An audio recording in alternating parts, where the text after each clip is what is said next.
How to rise when you feel like giving up, a story that will light the fire within. Sometimes the storm isn't outside, it's the silence inside your heart. You don't need all the answers to begin. You just need the courage to take the first step. This is the story of a boy who thought he had nothing until he realized he was carrying everything he ever needed. It was one of those afternoons where everything looked perfect on the outside, the sky glowing gold, the wind whispering through the trees. But inside Neil, a storm was quietly raging. He sat alone on the rooftop, not to admire the view, but to run away from the chaos inside his mind.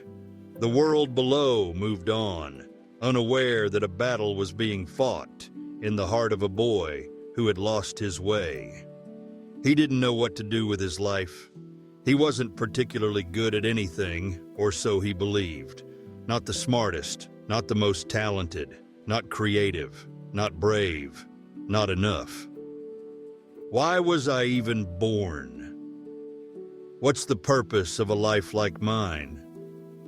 His thoughts grew heavier as the sky dimmed, and then, without warning, he heard slow footsteps climbing the stairs behind him.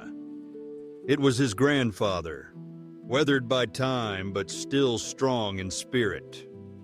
The old man didn't say a word at first. He simply sat beside Neil, his eyes on the horizon, and after a few moments of silence, he spoke gently.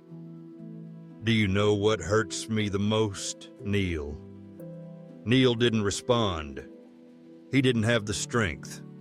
The old man continued, "It hurts me when I see someone young, someone full of life, sitting still, feeling empty. You have everything, yet you believe you have nothing." Neil kept his gaze on the ground. "I just feel lost, Grandpa, like I don't belong anywhere. I'm not good at anything. I'm just here." The grandfather smiled, not with pity, but with understanding. "Let me tell you a story," he said, "a simple one.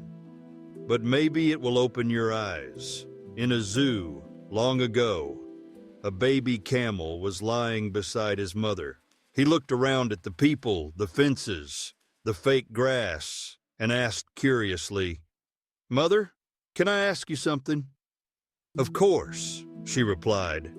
'Why do we have big humps on our backs?' The mother smiled. 'We're made for the desert, my child. The hump stores water, so we can walk for days without drinking.' The baby thought for a moment. 'Then, why do we have such long legs and round, wide feet?' 'Because the desert has soft sand. Our legs help us move quickly, and our feet stop us from sinking.' The little one squinted up at her. 'And our eyelashes, they're so long, they sometimes poke my eyes.' His mother laughed softly. 'They protect us from the sandstorms, from the harsh winds of the desert. They're our shield.' The baby camel looked again at the fences, the artificial trees, the people pointing fingers through glass, and then very quietly he asked, 'If we have all these things to survive in the desert, then what are we doing here in a zoo?' Neil looked at his grandfather. 'What happened after that?' The old man didn't answer that question. Instead, he smiled and said, 'That's not the point, Neil. The real question is, what happens to us?' He looked into Neil's tired eyes. That young camel. He had everything he needed, the strength, the tools, the purpose, but he was trapped, not because he was weak, but because of where he was, and more importantly, because he forgot who he was meant to be. You, my boy, are the same. You have a mind that can imagine, hands that can build, and a heart that can love deeply. But if you don't use what you already have, if you don't even try, you'll live your whole life behind fences that only you built. Neil's breath caught. The story wasn't about a camel, it was about him. You don't need to have it all figured out today, his grandfather added, rising slowly. Just take one step. Use what you have. Start where you are. Don't live like you're locked in a cage, when the door was never locked to begin with. He patted Neil's shoulder, then walked back down the stairs, leaving him alone under the fading sun. But Neil wasn't really alone anymore. He looked up at the sky, not searching for answers this time, but for something deeper. He still didn't know exactly what to do, but something had shifted. He wasn't waiting to be perfect anymore. He wasn't waiting for the fear to leave. He just began. That evening didn't give him a map, but it gave him the key. A reason to rise, a reason to try, and most importantly, a reason to believe.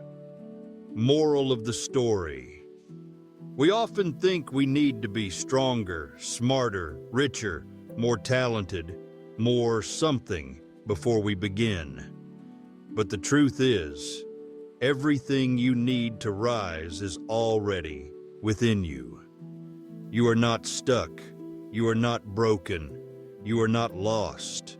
You are just standing still in a cage that no longer fits who you are becoming. So open the door, take the step, use what you have, and remember, you weren't made to live inside limits. You were made to grow beyond them. If this story spoke to something deep inside you, let it be your first step forward. And if you'd like more stories that remind you of your strength, your voice, and your worth, subscribe to Whispers Within, where every tale is a quiet push in the right direction.